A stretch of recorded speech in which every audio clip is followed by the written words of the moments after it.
From 1950 to 1975, the world had seen 25 years of radical change. The changes seen in the first half of the 20th century now accelerated even faster. Energy, inflation, and civil rights, which had always been issues, were now front and center. Empires ended. There were social and technical revolutions. New nations were created, humans landed on the moon, and the world was in the middle of the Cold War. Learn more about the world in the year 1975 in the 1975th episode of Everything Everywhere Daily.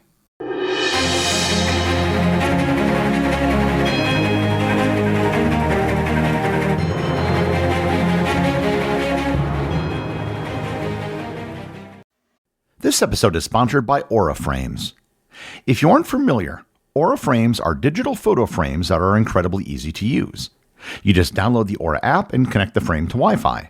You can even preload photos before it ships and then keep adding them from anywhere, anytime. As many of you know, I used to be an award-winning travel photographer who's taken hundreds of thousands of photos around the world. Aura Frames is by far the easiest digital frame I've ever used. I've loaded hundreds of my images to Aura Frames, which now is a prominent place in my home. I've had several visitors comment on how good the photos look. It's a great gift for anyone that you want to share photos with. For a limited time, save on the perfect gift by visiting auraframes.com to get $35 off Aura's best-selling Carver mat frames, named #1 by Wirecutter, by using promo code DAILY at checkout. That's auraframes.com, promo code DAILY. This deal is exclusive to listeners and frames sell it fast, so order yours now to get it in time for the holidays. Support the show by mentioning it at checkout. Terms and conditions apply. This episode is sponsored by Quince. Temperatures are dropping and the holidays will soon be upon us. This is when you want your wardrobe to just work. Stuff that looks sharp, feels good, and you'll actually reach for. That's why I go with Quince. I recently purchased a Mongolian cashmere sweater. At Quince, you can pick one up for $50 when you normally drop $200 or more for the same thing. They also have great denim pants and chinos, as well as fantastic down jackets, as well as wool and leather coats. By partnering directly with ethical factories and top artisans, Quince cuts out the middleman to deliver premium quality at half the cost of similar brands, and often even bigger discounts. Get your wardrobe sorted out and your gift list handled with Quince. Don't wait. Go to quince.com/daily for free shipping on your order and 365-day returns. Now available in Canada too. That's QUINCE.com/daily. Free shipping and 365-day returns. Quince.com/daily.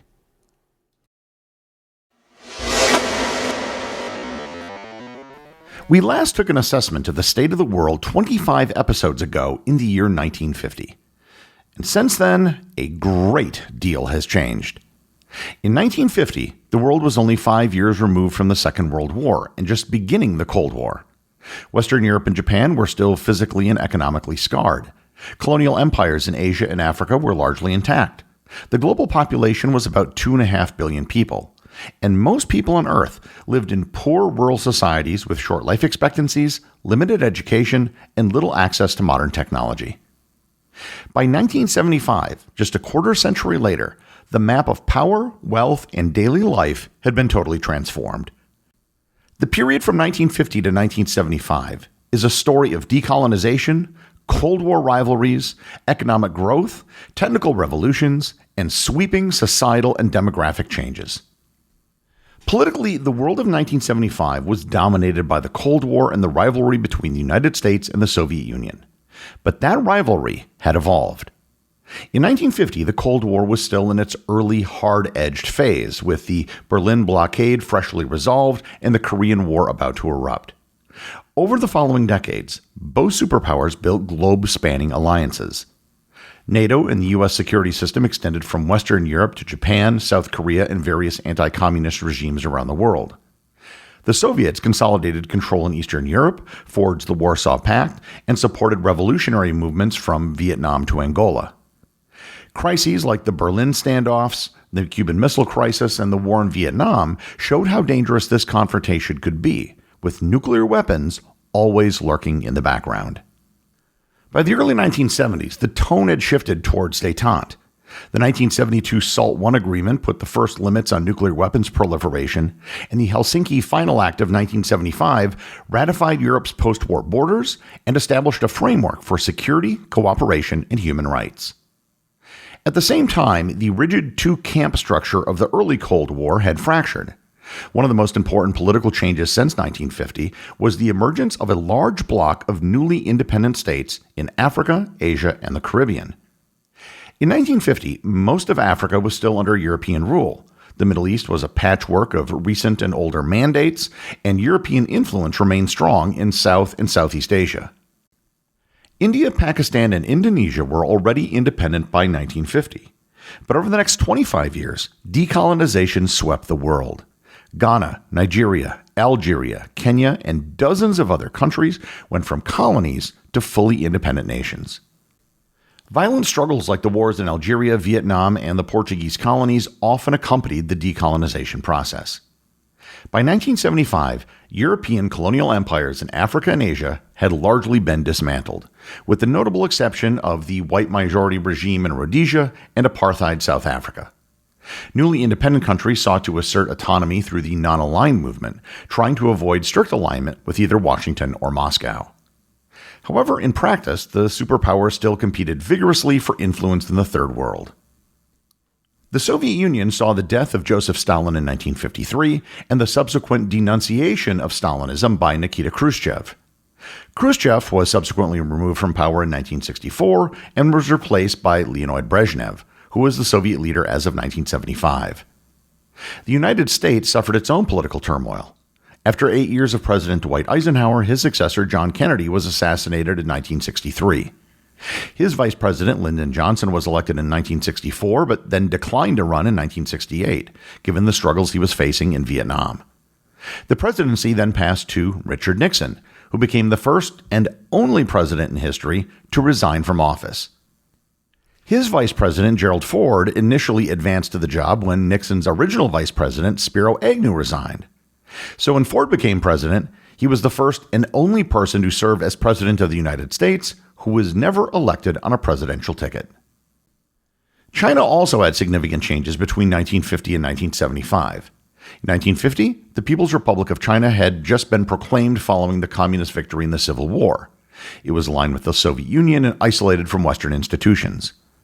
Over the next several decades, it went through dramatic and often catastrophic domestic upheavals, including the Great Leap Forward and the Cultural Revolution, which reshaped Chinese society and cost millions of lives.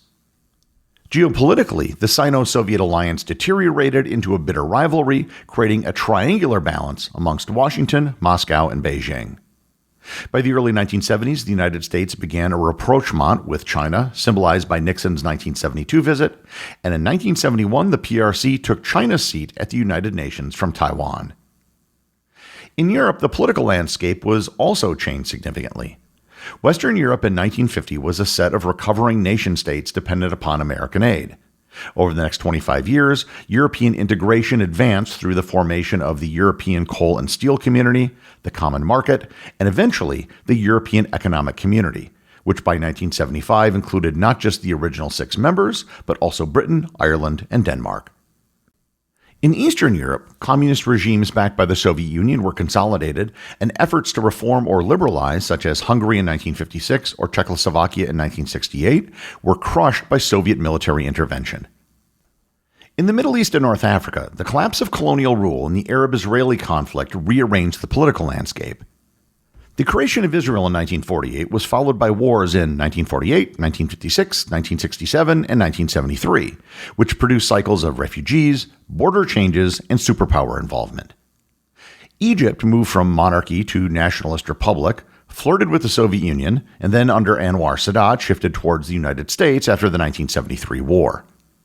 The oil-producing monarchies in the Persian Gulf, relatively marginal in 1950, had by 1975 become central to world politics and economics due to the power of OPEC and the 1973 oil embargo.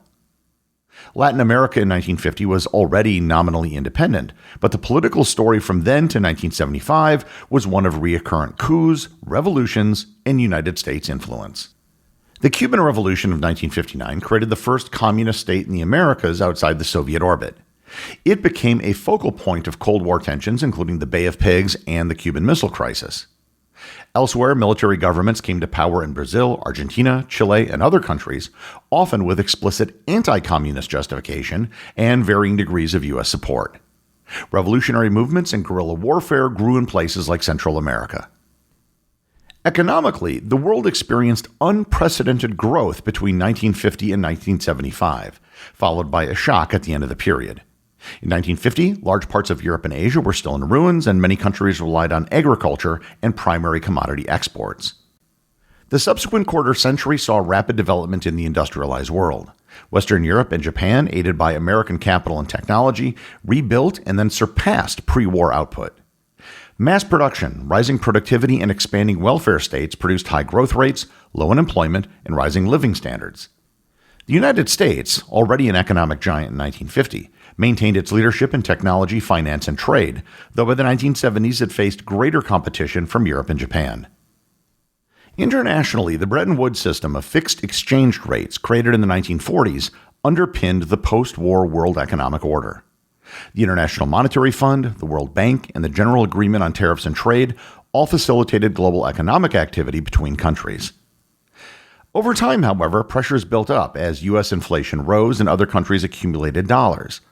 In the early 1970s, the United States abandoned the convertibility of the dollar into gold, and the fixed exchange rate system effectively collapsed.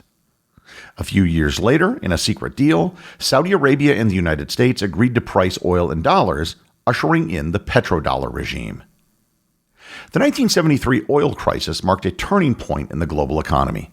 In 1950, oil was important, but cheap and controlled mainly by Western firms linked to Western governments. Over the next 2 decades, producing countries gradually asserted more control, forming OPEC and negotiating better terms. In the aftermath of the 1973 Arab-Israeli War, several Arab exporters imposed an oil embargo and raised prices sharply. The resulting spike in energy costs contributed to inflation, recession, and a sense that the post-war era of effortless growth was coming to an end. For oil producers, especially in the Gulf, the sudden influx of revenue greatly increased their geopolitical weight and funded ambitious state building and development projects. Technological change over these 25 years was also profound. The space race reshaped both technology and national symbolism. Sputnik in 1957, Yuri Gagarin's flight, and the U.S. Apollo program that culminated in the moon landing in 1969 showcased dramatic advances in rocketry, material science, telecommunications, and control systems. By 1975, satellites were widely used for weather forecasting, communications, navigation, and reconnaissance, knitting the world together in new ways and enhancing military and commercial capabilities. The joint Apollo-Soyuz mission in 1975 hinted at how space could also become a domain of international cooperation. Electronics and computing transformed industry and daily life as well. The invention of the transistor in the late 1940s and the integrated circuit in the late 1950s allowed for smaller, more reliable, and more powerful devices. By 1975, mainframe computers supported governments, scientific research, and the operations of banks, airlines, and large companies. Mini-computers and early microprocessors were beginning to appear, setting the stage for personal computing later on. Consumer electronics such as transistor radios, stereo systems, calculators, and color televisions became common in wealthier societies. Telecommunications improved through undersea cables and communication satellites, so that international telephone and television links that had been rare or impossible in 1950 were much more common by the mid-1970s. Transportation also changed. Jet airlines revolutionized long-distance travel, shrinking travel times between continents from days to hours, and facilitating tourism, business travel, and migration on an unprecedented scale. Containerization and shipping began to transform global trade by drastically reducing load times and shipping costs. Highways and automobile ownership expanded, especially in North America and Western Europe, reshaping urban life and settlement patterns. Socially and culturally, the years between 1950 and 1975 saw intense upheaval. In the United States, the civil rights movement dismantled legal segregation through court decisions and landmark legislation such as the Civil Rights Act and the Voting Rights Act, even though de facto inequality still persisted. The status of women changed significantly. While women had gained the vote in many countries earlier in the century, the period from the 1960s to the mid-70s saw a second wave of feminism that focused on issues such as workplace discrimination, reproductive rights, sexual norms, and legal equality. The advent of the birth control pill and more liberal attitudes toward sexuality in many Western countries contributed to what is often called the sexual revolution. Youth culture and mass media created new forms of identity and protest. Rock and roll in the 1950s set the stage for the explosion of popular music, film, television, and countercultural movements in the 1960s. Demographically, the world from 1950 to 1975 experienced rapid and uneven growth. In 1950, the global population, which was around 2.5 billion, was concentrated in rural areas, and the average life expectancy worldwide was under 50 years. Over the next quarter century, death rates fell sharply due to improved healthcare and food production, while birth rates declined more slowly, especially in poorer countries. The result was a population explosion, with the world approaching 4 billion people by the mid-1970s. Much of this growth occurred in Asia, Latin America, and parts of Africa, while in Europe and North America, the post-war baby boom was already giving way to lower fertility and aging populations. Urbanization accelerated dramatically. Millions left the countryside for cities in search of work, education, and services. Megacities such as Mexico City, Sao Paulo, Tokyo, and Bombay swelled as people crowded into formal and informal settlements. In 1950, only a minority of the world's population lived in cities, but by 1975, that share had risen significantly, reshaping cultures, economies, and politics. Urban growth also created opportunities for industrialization and service economies, but also brought overcrowding, slums, and social tensions. The period from 1950 to 1975 saw enormous change at almost every level of society in nearly every country in the world. The rapid changes the world saw in the 20th century, however, didn't end in 1975. They continued for the rest of the century, and the world once again seemed completely different just 25 years later, in the year 2000. The executive producer of Everything Everywhere Daily is Charles Daniel. The associate producers are Austin Oetken and Cameron Kieffer. My big thanks go to everyone who supports the show over on Patreon. Your support helps make this podcast possible. And I also want to remind everyone about the community groups on Facebook and Discord. That's where everything happens that's outside the podcast, and links to those are available in the show notes. As always, if you leave a review on any major podcast app or in the above community groups, you too can have it read on the show.